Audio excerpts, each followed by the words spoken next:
Special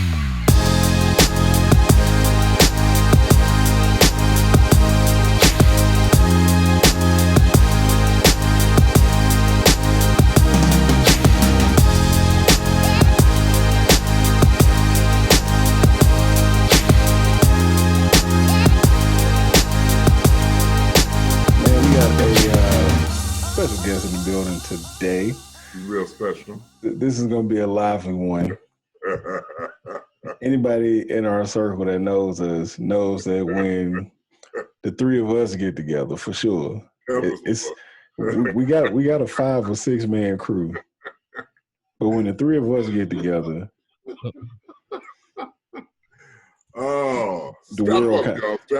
strap up. The world breaks a little bit. It's gonna be all right, yeah. So today, man, we're continuing our series on career journeys and just highlighting the various journeys of people that we admire and that we know. And the goal of this series is to really just, allow you to see just all the different ways that a career can take shape. Absolutely. They come in various forms. They come in various shapes. They're not all corporate, but the whole point of a career is to find something that you enjoy doing and to be able to support yourself, essentially, right? Yep, and so that's what we've been doing. So today, we got a special guest, man, good friend of ours.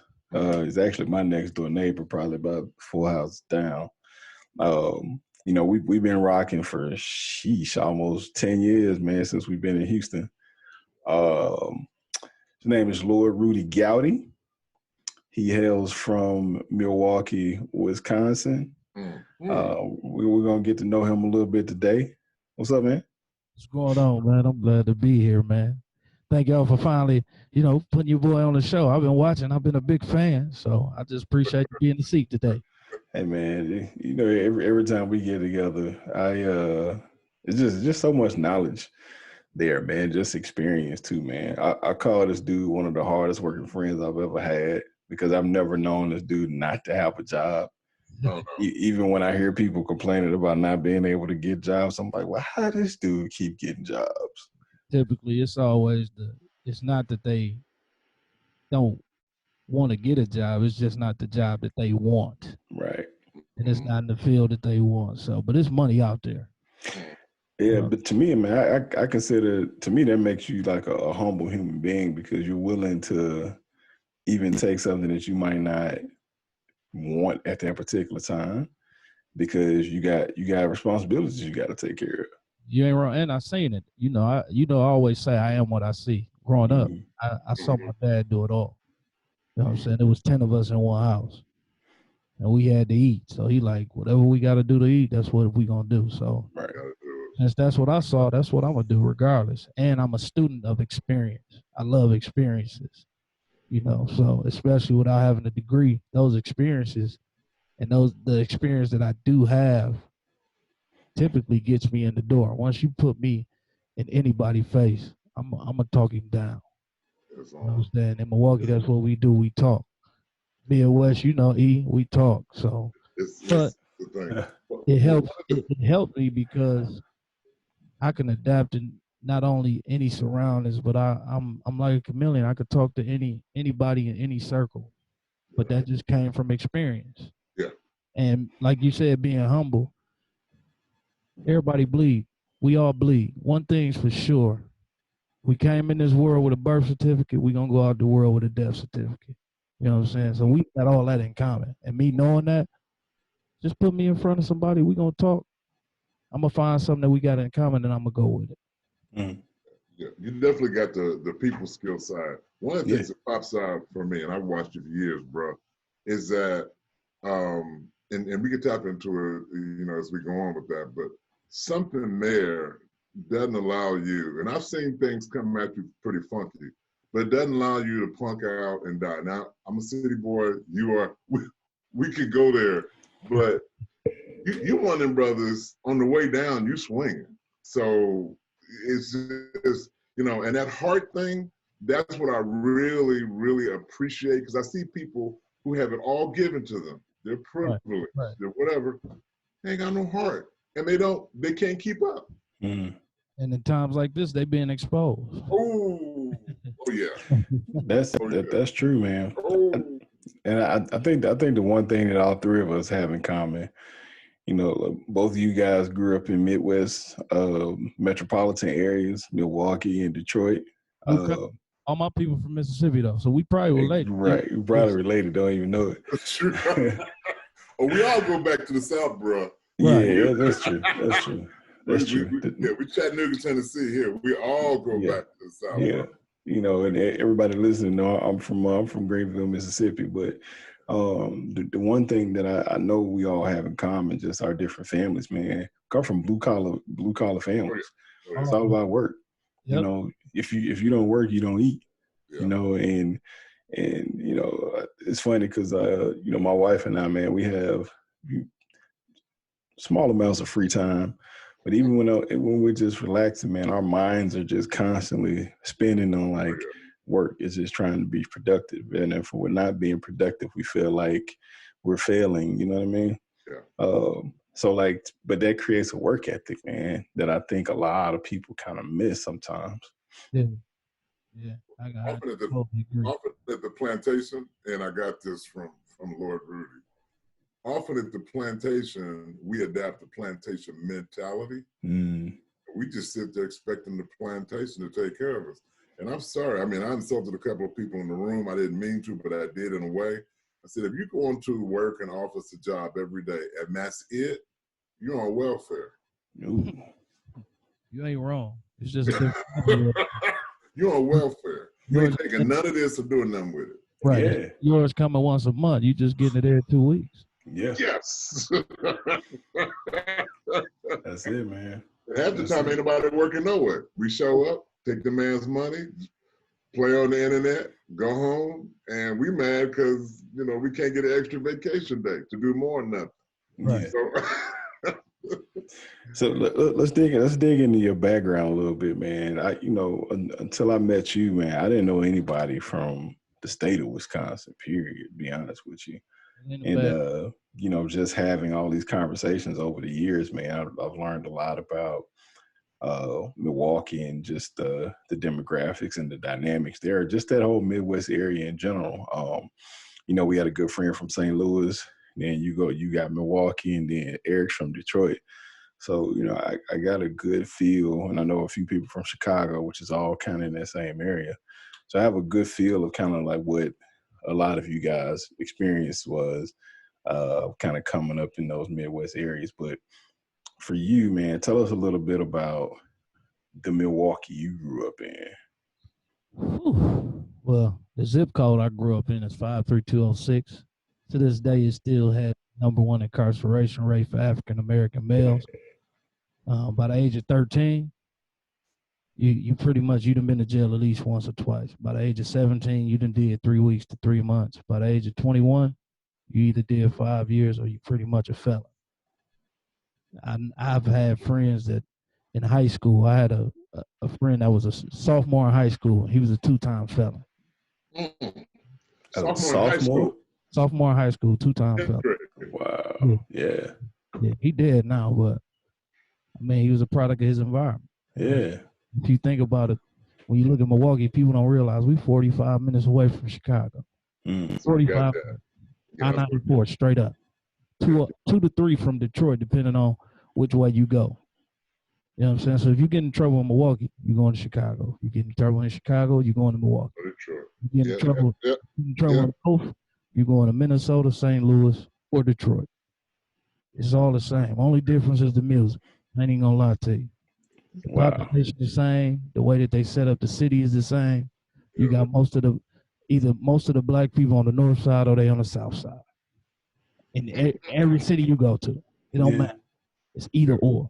Yeah. But it's a melting pot. We so much alike that we see the potential in each of us, but everything's a competition. If I pull up to you at a red light and you right next to me, in Houston, you might look and wave, depending on what side of town. But where we stay, you're gonna look and wave. How you doing? Yeah. But in Milwaukee, you pull up. It's either tool up, he gonna frown at you. He might rev his engine. or somebody might walk up on your car. You got options, but ain't no good option. So for me, growing up was rough, man. I'm the youngest of 10 on my mom's side. On my dad's side, I don't know how many kids he got, but I'm somewhere in there. You know what I'm saying? But man, it was rough, but it was good in the same sense because it prepared me for life. Yeah. Yeah. I went out, you know what I'm saying? I saw my pops wake up every morning, 5:45. He going to work. You know what I'm saying? He coming home between 10 and 11 o'clock at night with his work clothes on. And he didn't just have a job. He worked in a union at a college. He was the head of like all the heating and cooling. When he got off there at 3:30, he went to referee basketball games. If he wasn't refereeing basketball games, he was installing somebody water heater or fixing their plumbing or doing something in the house. So right. That's work ethic, bro. Yeah. Yeah. That's work ethic. So, but when you were in the middle of it as a kid, because like, you know, something that's beautiful about being able to make it to the ages that we've made it to is we have a chance to have a different, you know, to kind of look back on our life with some kind of perspective, right? And we can see how the rough times and all the stuff that probably didn't appreciate or even have an opportunity to like really step back. Because when you're in the middle of it, you're just in the middle of it. But do you recall any moment, like as a kid, where you were like, all right, this is temporary. I know my life will be like X. Man, it's a lot of them that I notice now. Like, I never knew what that orange extension cord going from my neighbor's house to my house was until I got older. You know what I'm saying? Why we got that extension cord coming in the house? We know why. Know what that was. You feel me? And then my mom's been making it cool when the lights go off. We making, you know what I'm saying, shadow puppets and stuff. I'm like, this is fun. Nah. But it's a gift and a curse because I love the fact that I didn't know that we was poor. I didn't know we was broke. You know what I'm saying? There's 10 people in the house. I'm having the time of my life. Right. But a couple of switches happened a couple of times. The first time, I used to make runs for my brothers. My brothers was kingpins in the city. They did some amazing things that wasn't supposed to be done. They were the first, I would say they were the first black pharmacists I ever met in my life. I'll just say that. Without degrees, I'll say that. But I used to make runs for them, and they never knew how good I was at basketball until they came to one of my games my sophomore year in high school.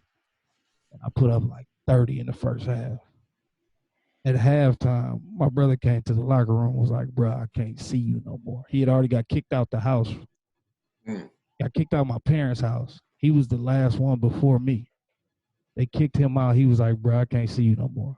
I'm like, why? My oldest brother on my mom's side, he played a year at Duke and quit in the middle of the season because where we were from, he went to school with a garbage bag at Duke.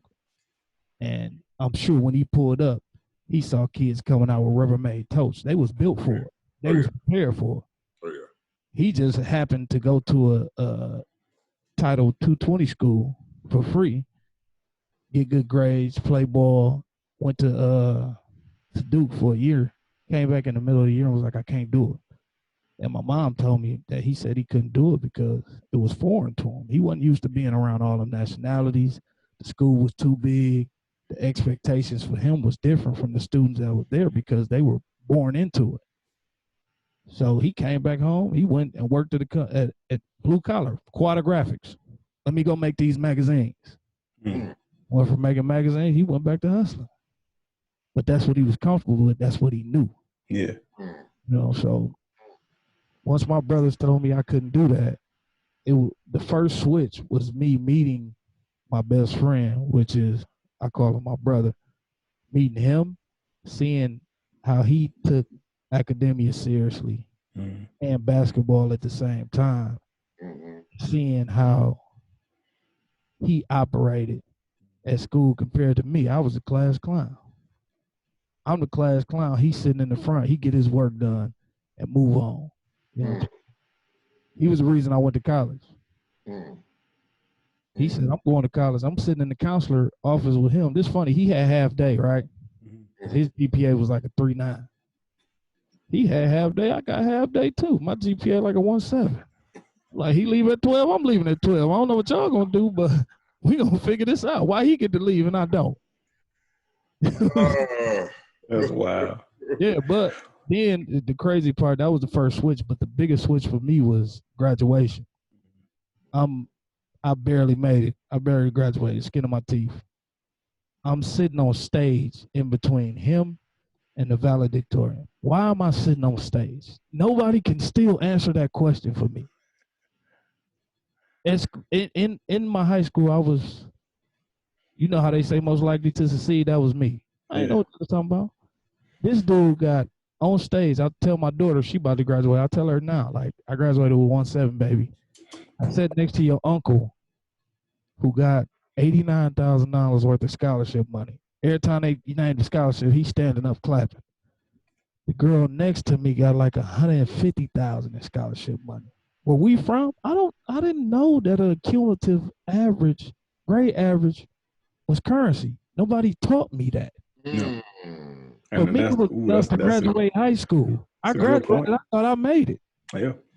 I thought I made it. They out here getting real money, and I'm sitting there like, why they getting all this money? Where this money coming from? I'm going to the counselor office with my boy, but I ain't knowing he going in there to get a list of scholarships. I'm going in there like, look, basketball season coming up. Coach gonna come in here and talk to you. I just need to play. Go ahead. You about to say. So what was the difference there between? Because I know what you're talking about. What was the difference there between what he was experiencing, maybe in his household or where he was, and what you were experiencing?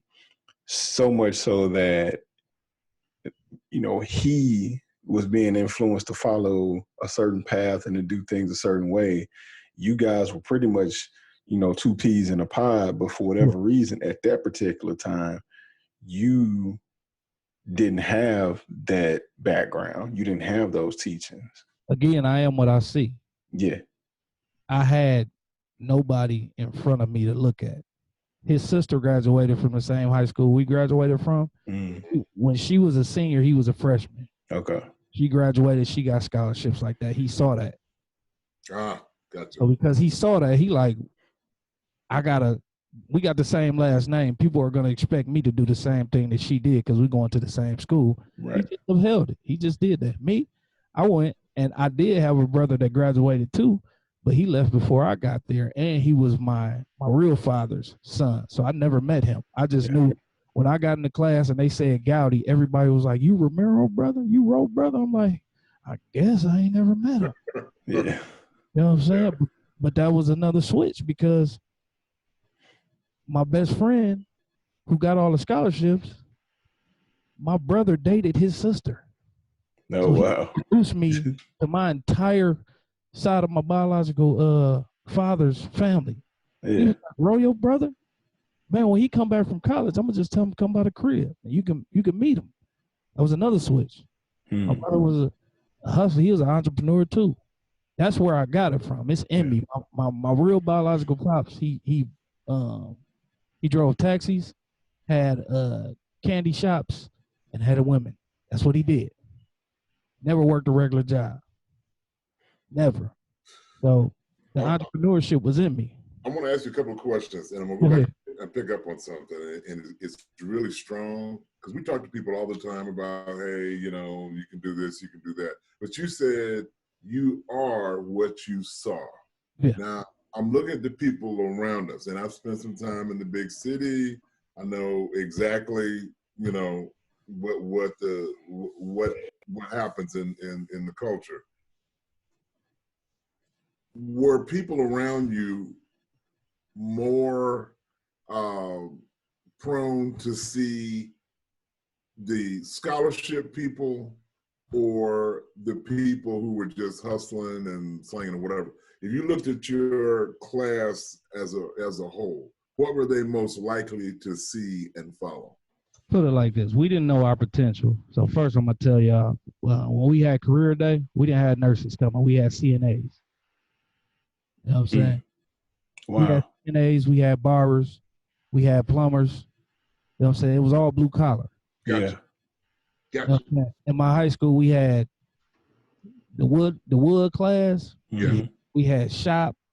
We had you could come out of high school as a dental assistant, but when I was growing up, I'm like, yo, I'm not taking that class. The dude that's taking that class is like this. I ain't going to that class. You know what I'm saying? Yeah. You can come out and be a medical assistant. So we had those options. But if I never saw anybody in my house do that, or my environment do that, I'm going to school right now. You can look. When Obama took his first presidency, my school was ranked number 11 on the worst schools of America. Whoa. My class started with like 1,000 kids, and we only graduated 70. Wow. Yeah. Okay. Just imagine, when I walked to school, I took my daughter before she went to high school. I took her to my school during the summer, and they had summer school. Just to show her it's a different environment. The school she was getting ready to go to, that she finna graduate from, they got 5 gyms. That competition gym. You know what I'm saying? They got 2 different softball fields and a baseball field. You know what I'm saying? My school, we got a tavern across the street. You know what I'm saying? We got a liquor store across the street.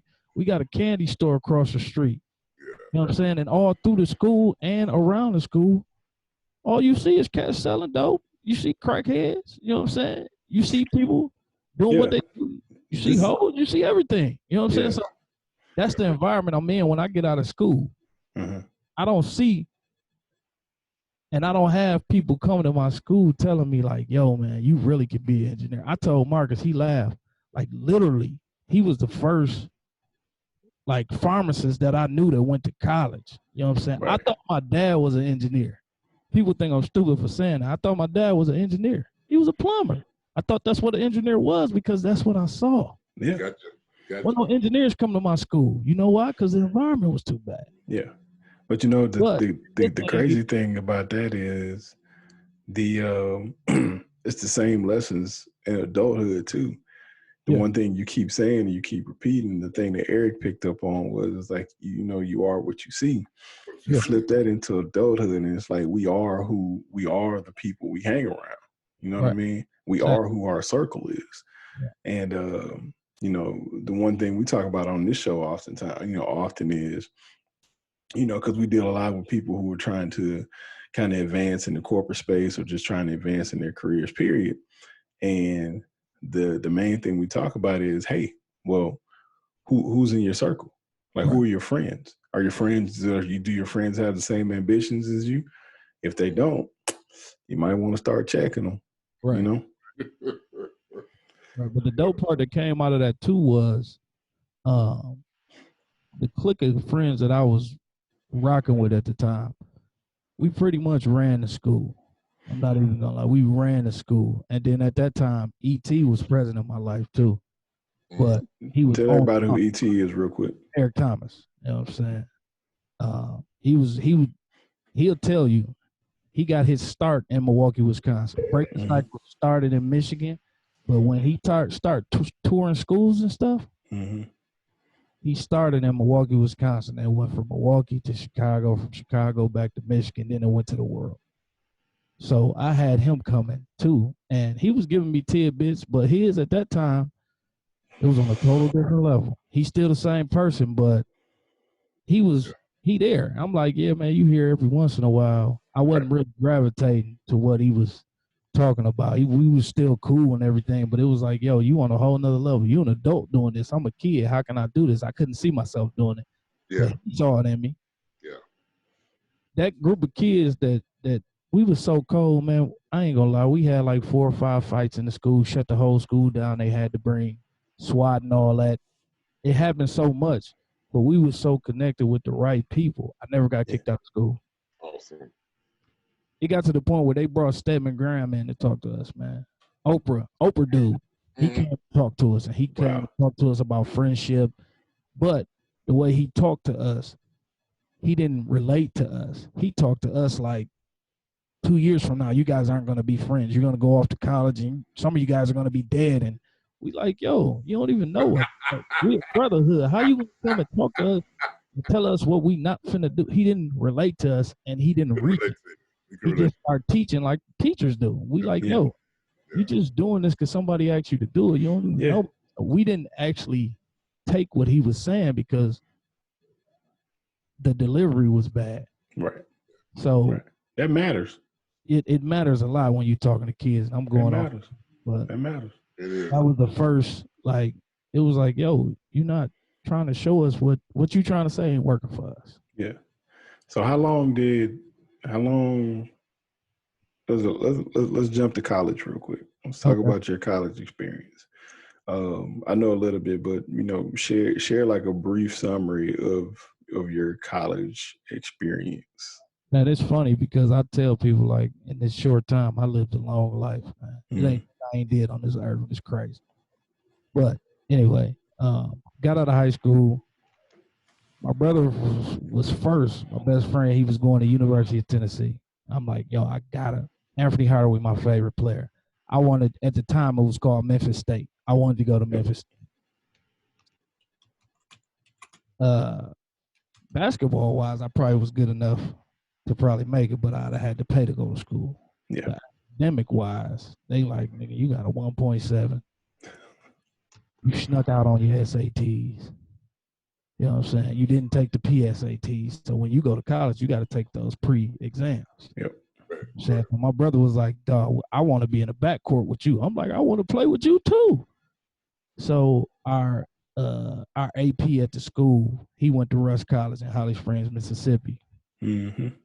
He called the coach down there. I had other scholarship opportunities, but I wanted to go to the school and play with my boys. So he made a way. My brother got a full scholarship.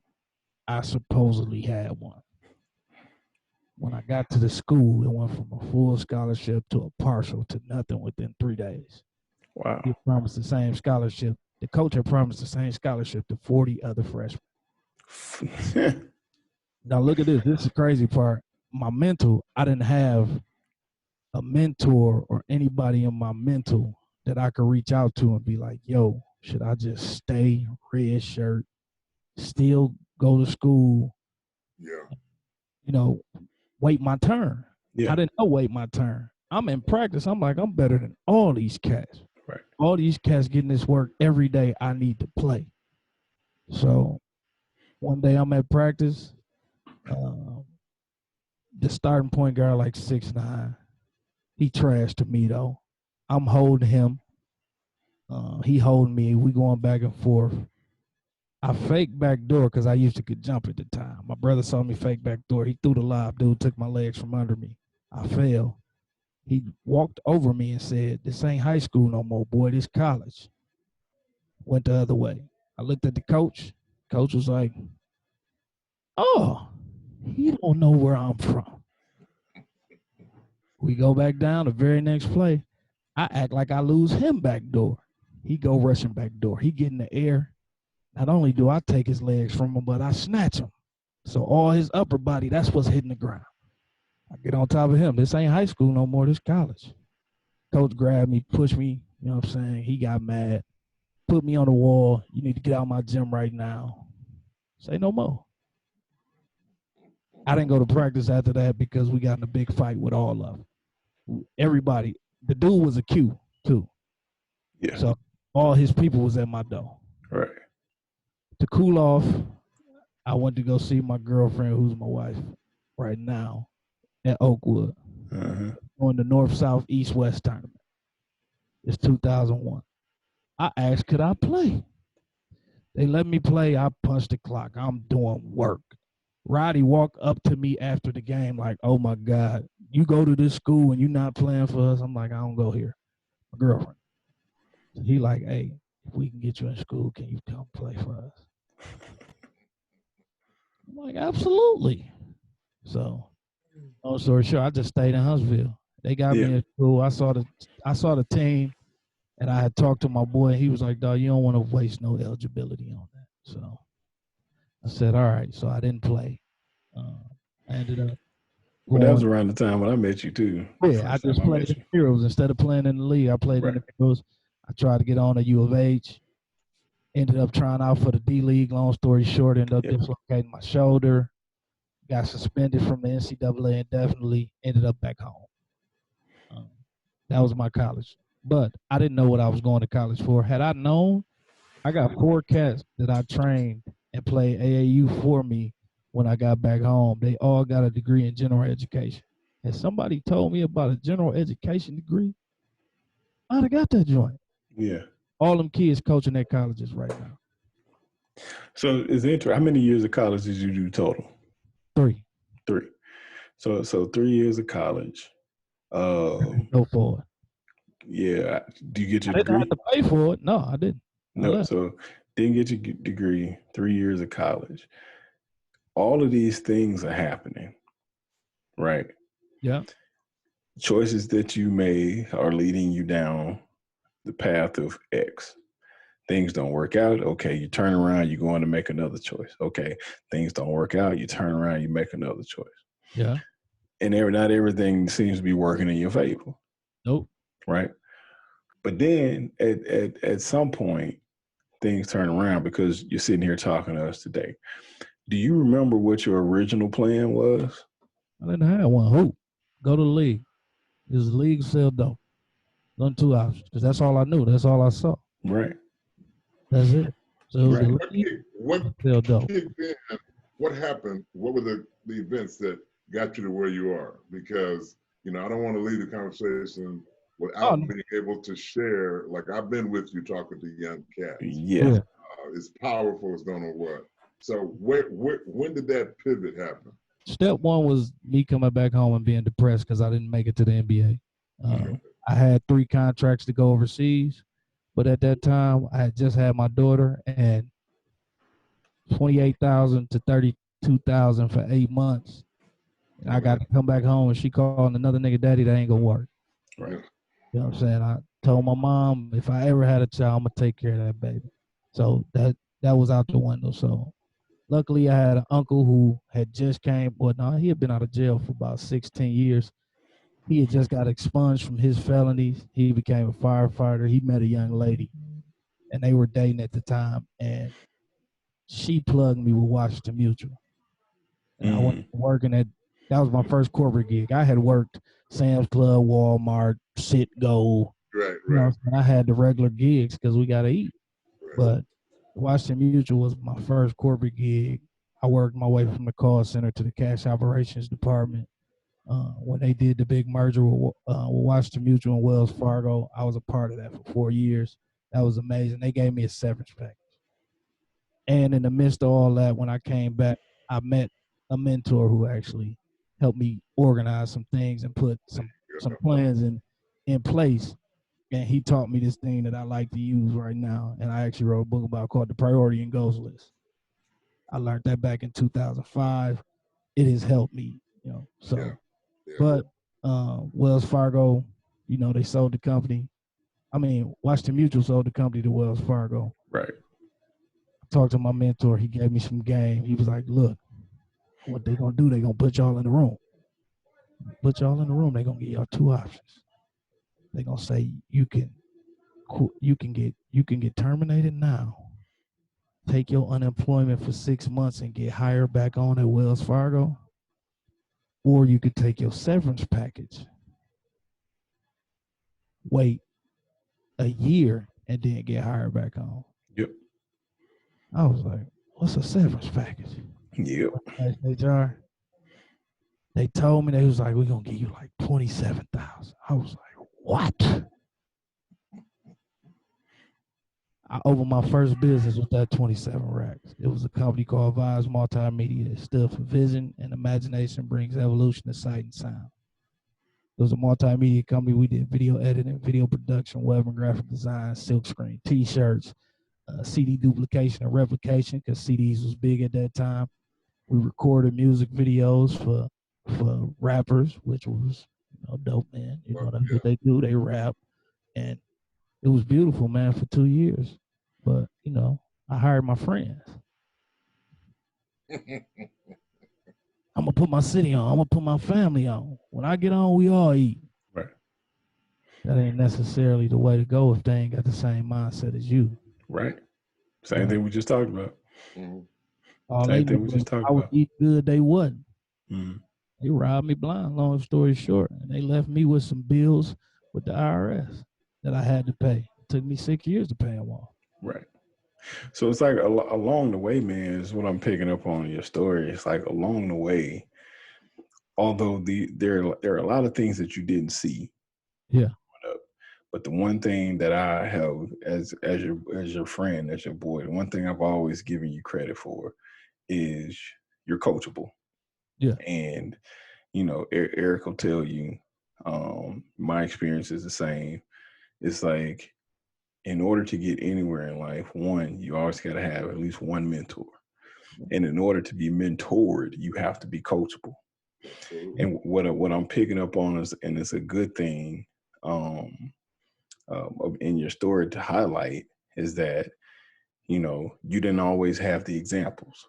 Nope. But when somebody dropped knowledge on you, it wasn't like you was like, man, whatever, that's for them folks or whatever. You just like, nah, what's that?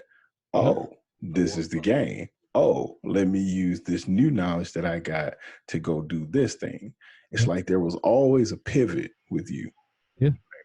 You know, we love basketball. We talk about basketball all the time. And it's funny because I was thinking about this yesterday, to kind of do an entire episode on. It's like, you know, how to notice when the pivot is right in front of you.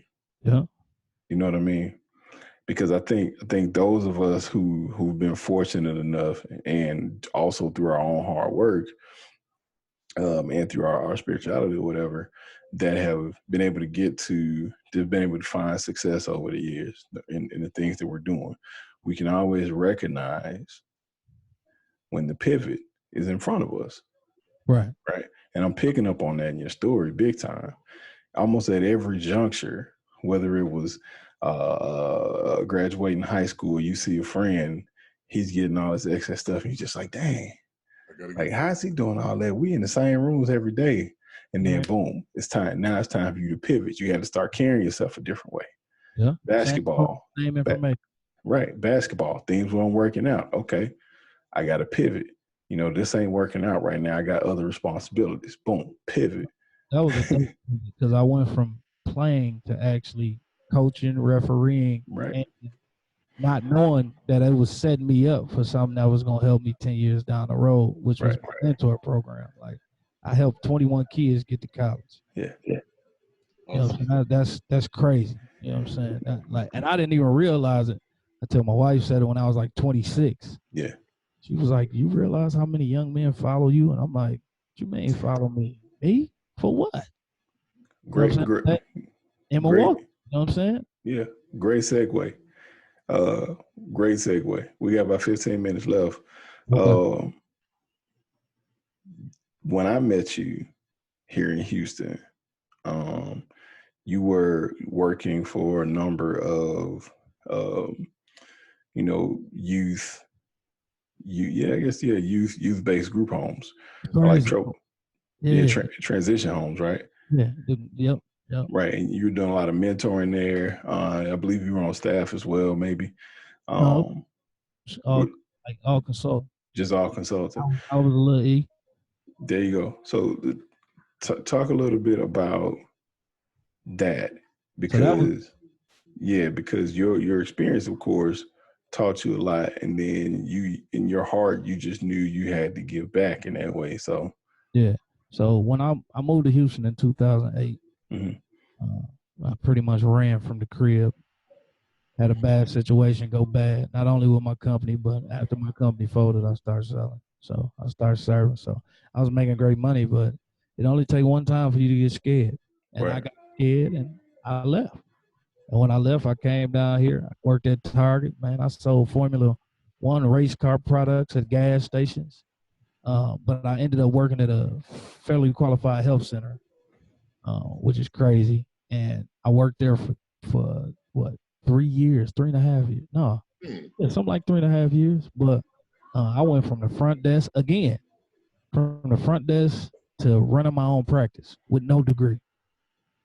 Again, you know what I'm saying? And doing an amazing job at it. And one day I was literally, like, that whole week, I was tripping, man. I didn't know what I'm like, what is my purpose in life? I'm 26. I'm like, why am I still here? You know what I'm saying? I done beat the odds. I made it to 25 in Milwaukee. That's beyond a milestone. Here, that's like, oh, you supposed to do that. But in Milwaukee, you make it to 25. We throwing a barbecue at the biggest park we can have at because you made it. You graduated high school and you 25? Right.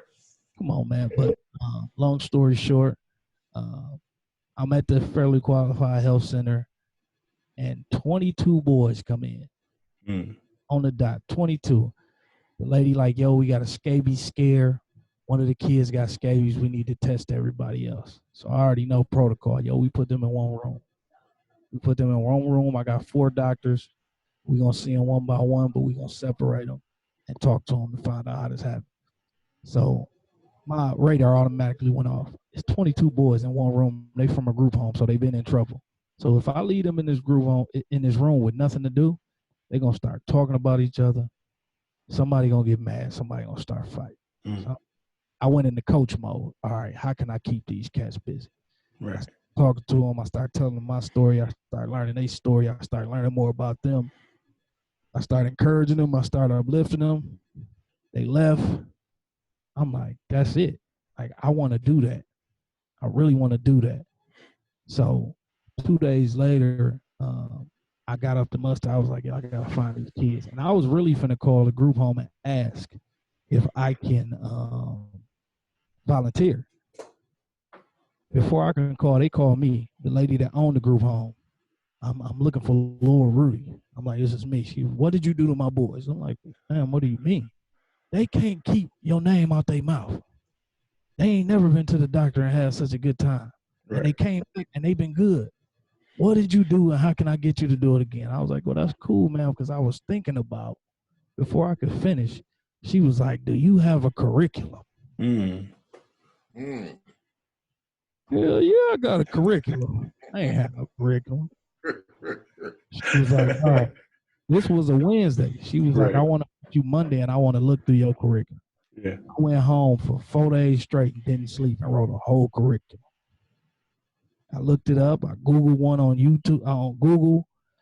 I saw the whole outline, wrote that whole joint, 5 days. She was like, I can contract you out. We go year by year. It went from that group home to me doing it for 4 group homes for 4 years. It was amazing. But in that time, again, you know, it's always going to be a pivot. It's a pivot. You know There's always a pivot. I went from doing that to alleviating my family and not actually taking care of my business back home because I was so busy on getting this bread. So busy on pouring into them and not pouring into my own. And that can happen in time. So in order for me to do that, I had to take a step back and I had to get my career right. So that's another pivot. Yep. Yeah. A lot of people don't get that, do not get that lesson that while you're growing up, you got to make sure your family is along for the ride. And we seeing it more and more, especially now, man. I know a lot of GOAT cats. I know some millionaires right now, some trillionaires right now. They dope at work. They dope at school. They got all the degrees and all the accolades in the world, but they crib is trash. Yeah. I never want to be that dude. Yeah. And what we mean when we say that crib is trash is like the family's not being taken care of emotionally, right? No. Right. So I had to step back again. It's like, okay, I am what I see. All I saw my pops do was work. I saw my pops protect and provide. I didn't see him nurture. I didn't see him pour in. He poured into me on the basketball court, but that's literally like we just not having another relationship outside of that now. But growing up as a teenager, I saw my pops at practice and at my game. He never came to one of my high school games. Never. He never saw me play on a high school court, but he saw me play when I played for church and we traveled. That was the only time he saw me play. Other than that, he didn't see me play. So I took pride in being able to, and I take pride in now, like for my daughter, I didn't miss a home game. Yep. For my kids, my younger kids, I ain't missed nothing at school. And some people like, yeah, you got to sacrifice that. That's what they remember though. I could sacrifice that for you and look good in your eyes, but if I don't look good in their eyes, everything I do is in vain, man. I done seen kids kill. Most of the kids in the group home, their parents was millionaires. Right. That was busting my head. I'm like, yo, your mom live on this hill. Y'all got millions. They wasn't taking care of the kids. They was too busy eating. They weren't connected. So seeing that, I had to take a step back. I'm like, this ain't finna be my kids, man. Yeah. One thing they're gonna say is daddy was there. He might have been crazy while he was there, but he was there. Yeah. I gotta say this for somebody that just watches you, and I'm a big fan. I watch your children. When I say bright, beyond bright, I watch the talent. I watch your daughter's talent. I watch her performances. You know, we nicknamed one of your kids the professor. Yeah, that's nice. He is articulate beyond his age. Yeah. How did you, and I'm hearing your motivation, but how did you channel that? What's your in-home strategy? Because I will say this now, man, I've watched you for years. Your children are phenomenal. Yeah. What's your in-home strategy? Honestly, it took me that last time when I kind of sacrificed the money for my family. I didn't want to die so my kids could live. Yeah. Nice. I did not want to die so my kids could live. Right. I want to be at home and we be all right. Yeah, I can go out here and I can, man, become the top whoever.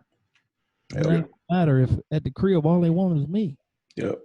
That's true. So I'm gonna sacrifice some bread right now so I can pour into them, especially my young boys. Like I got young men, you know what I'm saying? Yeah. I need to be there for them. I need to be in the crib. I need to be there physically for them, not expecting somebody else to do it, because everything I learned a lot from my pops, but I'm realizing more and more that I'm more and more like him. But I learned a lot from the streets and the other cats that I was around too. And I'm like, if anybody gonna influence my kids, it's gonna be me. Got it. It's gonna be me. So that's, this COVID-19 thing was a blessing in disguise, because I've been having the time of my life. Yeah. Just being a dad, you know what I'm saying? I love doing that. Yeah, it's same here, man. It's actually been amazing to not have to drive 2 hours. You know what I mean? And it's just I come up to the office, I do my work. I'm still working long hours, but it's instead of me working long hours and then having to drive an hour and a half, I just go right down the stairs. I can chill with my little guy. I can talk to my daughter. I can talk to my big one, and you know, everybody gets some time. And then, you know, the last thing I had, it was kind of hurtful because I'm pouring into these kids. My crib. So for me to be here now, it's like, Let's wind it down by talking about just a few tips that you would give people who were, you know, not only affected by COVID, but just figuring out next moves. Like I say, I as one of my closest friends, man, I consider you like one of those masters of the pivot. And so, you know, what type of advice would you give somebody who, even if they're fortunate enough to still be working, those not working, but like what's some advice you would give them at a time like this? Man, one, make a way out of no way. Yeah. You know what I'm saying? This is an opportunity to do anything that you ever set your mind to, man. Literally. And you got all the outlets. We got all the outlets on social media possible. You want to touch somebody, all you got to do is put at their name. Mm-hmm. So everybody saying that they can't, it ain't that they can't, it's just that they don't want to and they don't have the desire to. Right. Or some of them might not have the know-how. And if you ain't got the know-how, I tell my kids all the time, like, they bring their homework to me. I'm like, dog, you got Google. Right. Why are you even asking me? You can go watch somebody on YouTube who's a master at it. Right. And literally just do exactly what they did. I had to ask people for the blueprint, watch them write it down, read it, then try to apply it. All you got to do is watch it. That's it. Right there. Stop making excuses. Whatever you want to do, go do it. It's there. It might be harder for you to build it and grow it, but that's where that heart come in. Right. Yeah. That's where that heart come in. And either you're going to let somebody outwork you and go get your bread, or you're going to just sit and wither away pretty much. But don't let this thing hurt you. Let it build you, Right. because that's what it's there for. And sometimes the people that got it, take that time, man. They gave us time back. Take that time, reevaluate, reprocess, and get to a point where you're enjoying what you do. 5 minutes left. E, did you have any other specific questions? No, I brag sometimes on you. We've done a couple of things together, and I had been moved watching you. I remember we had some gentlemen that were from a halfway home. They were either getting out of jail or getting out of rehab, and we had them all in a room. And I got a chance to watch you tell your story. And the one thing I'll give you credit for is there's no fake. You straight up just said, hey, yada, yada. What's going through your mind, real quick, what's going through your mind when you're talking to one of these kids that you see at risk, or like one of them brothers that we were talking to that was trying to get from prison or off drugs back to his family? What's going through your head as your mouth is working? It used to hurt me when I was them and people used to talk over me. I see your suit. Congratulations, you got a suit, bro. You got a suit. Congratulations. But my homeboy had a suit when he was in the casket too. You know what I'm saying? Everybody gonna die and they gonna put on a suit. You gonna put on a suit when you die. Yeah. I want to know who you are. Yeah. Got it. I want to know how you got where you got. I don't want to hear all the college stories and how you, I did this, and all you have to do is read your books. Bro, tell me the truth. Yeah. It made me mad when I started working in the hospitals and I found out how all these Indians, Asians, and Africans actually get moved through college. They move in bunches. Yeah. All take different classes and then they swap work. How come nobody tell us that? Tribes, man. Yeah. They roll in tribes. Yeah. Rock with it. How come did nobody tell me that? Because we didn't know. We didn't know. So I make sure that I relate to the audience that I'm speaking to. If I'm talking to some hood cats, I talk to them like that. But if I'm talking to some kids like my daughter, I told her, get you a group of friends. Make sure it's diverse as a mug. That's one thing that I appreciate about Houston. It's so diverse, and I've seen so many different circles be built based off of the circle that they went to college with. One of them went to be a lawyer. The other one went to be an engineer. The other one went to be an accountant. Now they helping each other build. Yeah. So I relate based off the audience that I'm speaking to. I don't just speak to them because most people, they got the same spiel. I'm going to go to this place and we're going to talk about this. Bro, I don't want to hear that. Yeah, it ain't happening. You just figured out a game and you played it. But I want to know. Like, give me the knowledge. Yeah. So that's what I do, man. Awesome, brother. Awesome.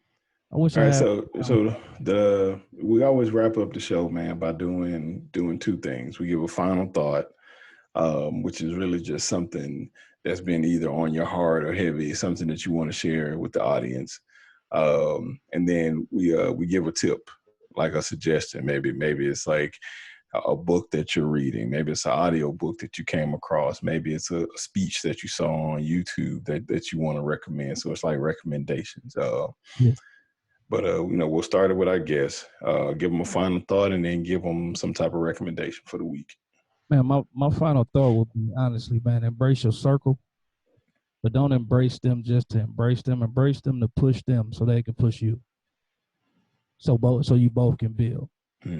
I like that a lot of times we get comfortable in just being friends, and it should be more than that, because we should be trying to build our community and grow our community so that we can help other communities. So by all means, do that. And most of all, what's been on my heart, a lot of people, we come up with ideas and we might tell a person, and then that person might jump and do it. You never know whose destiny is tied to your success or your idea. Don't get mad at that person for doing something that you thought you were supposed to do, because if you were supposed to do it, you'd be doing it. Wow. So it might be your job just to tell that person to help push them. Wow. That's what friendship all about. Yeah. And make sure that that's a true friend and they reach back. Right. So they can help you actually get where you're trying to go. So that's my little piece. You got a recommendation? Recommendation: if you make a bologna sandwich, fry it first.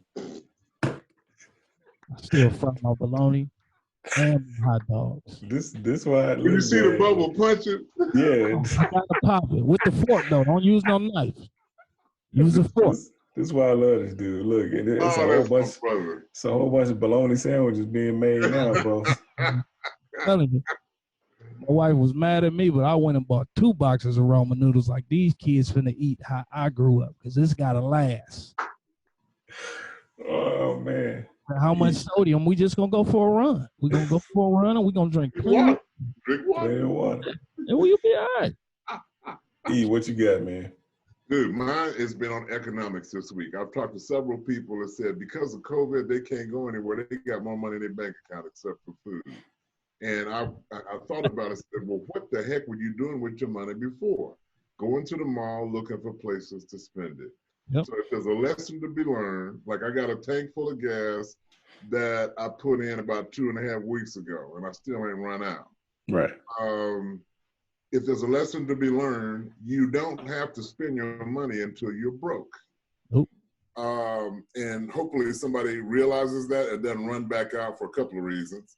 You know, catching that Rona. But right. Secondarily, understand some lessons. Back to what Rudy said, during this time, there's some lessons you can be learning that will change your life. Clean out a closet, clean your garage. It's the only time. Working on 3 certifications right now. Yeah. Hey, look at that. Yeah. Just to have it. My final thought, man, and like I said, it was what I was talking about earlier. It hit me yesterday while I was walking around the house, because we've been watching this Last Dance documentary, but this basketball has just been on my brain. But just to pivot, man, you know what I'm saying? Just when do you go? Yeah, you know what I'm saying? Just when do you pivot? When is it time to change? When is it time to kind of refocus or shift focus and kind of move on to the next thing, because the current situation is not working the way it was intended to work. You've learned the lesson from it, and now it's time to move on to the next thing, right? So when to pivot.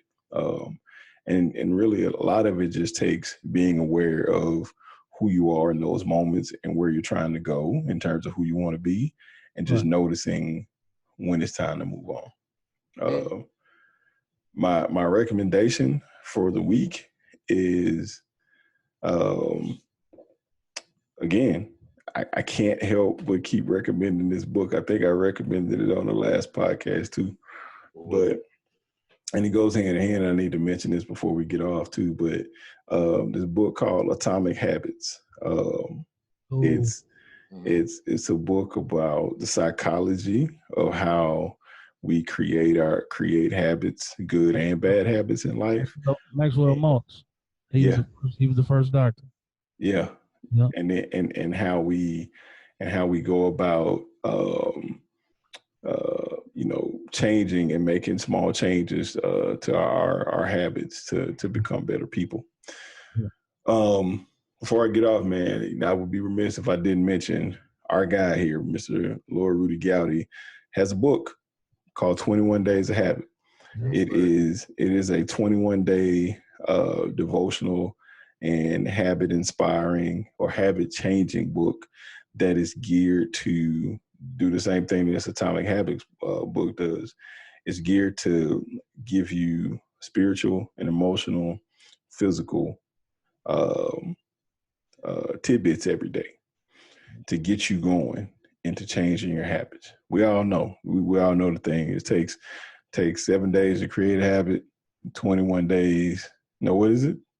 It actually takes 21 days to create the habit. Yeah. 44 to sustain it and actually make it perfected. It takes about 66, but the average person never makes it to 21. Yeah. And so there you go. And so this book is kind of like that companion piece to get you started, to get you rolling. Just start the process. That's the hardest thing to do. That's it. To get started. That's it. Well, guys, a great episode, man. Rudy, we appreciate you coming on, bro. We hope everybody got something from Rudy's life story, his journey to where he is today. He'll be back on at some point in the future. Oh, You know, we love to have repeat guests because there's always lessons to pick out of everybody's story. You know what I mean? Oh, yeah. And I want to hear more about Adam's Zone mentoring and what you're doing now. Y'all are doing some killer stuff. Yeah. Marriage Mondays. I want to hear more about that stuff too. For sure. Whenever y'all want me back, just let me know. Well, this episode is in the bag. We'll catch y'all next week.